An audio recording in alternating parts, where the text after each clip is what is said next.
Greetings, I am Ian Dave Arangat, and it is an honor for me to present to you our study entitled Survival Analysis on the Development of AIDS Among People Living with HIV under the Antiretroviral Therapy in the Treatment Hub in the National Capital Region.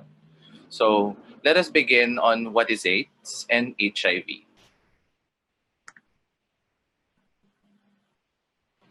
So HIV, or the human immunodeficiency virus, slowly attacks one's immune cells and make the body vulnerable to different opportunistic infections.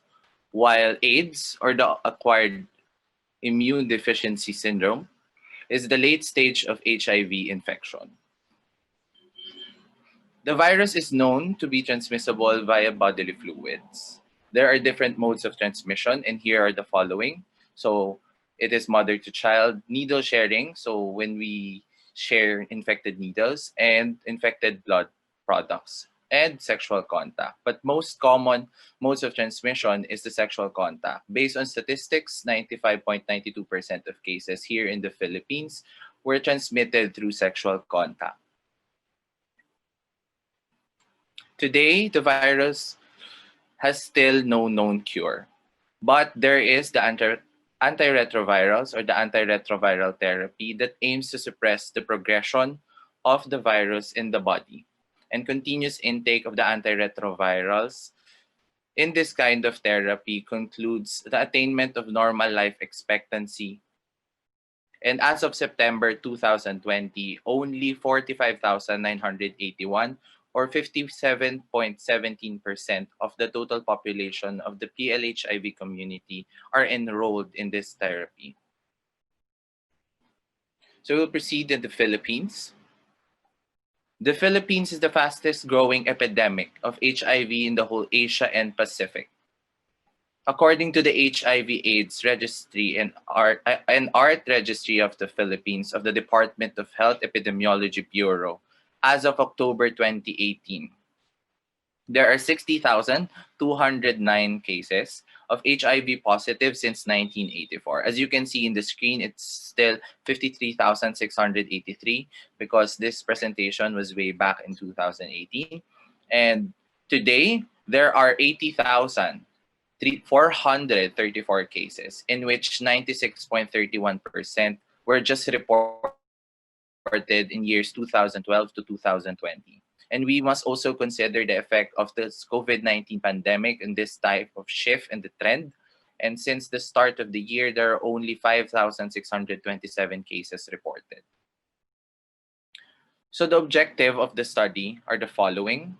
So we aim to determine the mean progression time and describe the relationship of a factor of interest to the time of an event in the presence of different covariates among the people living with HIV under the antiretroviral therapy, and determine the correlation between the time of intake of antiretrovirals and the baseline CD4 count of the patients to the HIV progression. Okay, due to the sensitivity of the study, there are a large number of patients. The authors formulated the following inclusion criteria in order for us to attain the results of the study.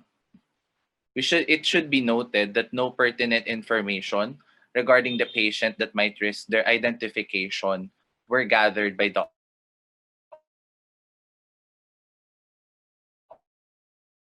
authors for patients that occurred. Only the following data, as you can see in the screen, were collected from their records. So their time of intake of the antiretrovirals, their sex, their age upon enrollment, their World Health Organization stage classification of their HIV status, their ART adherence, and the initial CD4 cell count.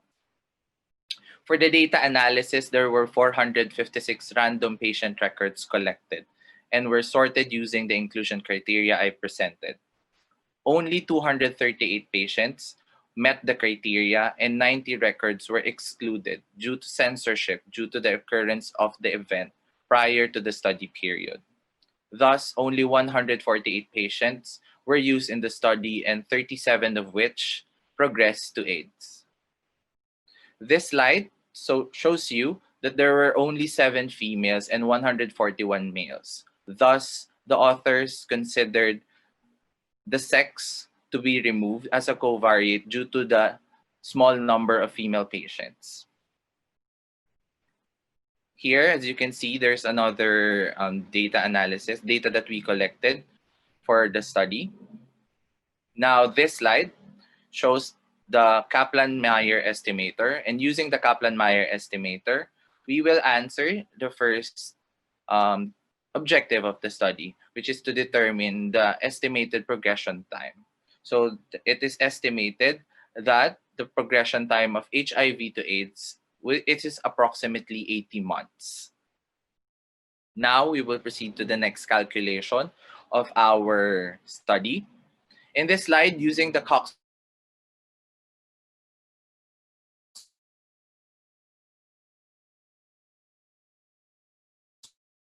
proportions are the only risk factors that affect the progression of HIV to AIDS. Those who have fair adherence, those who miss 3 to 5 tablets out of 30 per month, are 2.71 times more likely to progress than those who have good adherence. That means they miss only 2 or 0 to 2 tablets per month. And those who have an initial CD4 cell count of 101 to 200 are 81% less likely to progress than those with 0 to 100 cell count. Now, for the results of our study, the initial CD4 cell count and the adherence to the antiretroviral therapy are the only risk factors calculated associated with the HIV progression to AIDS.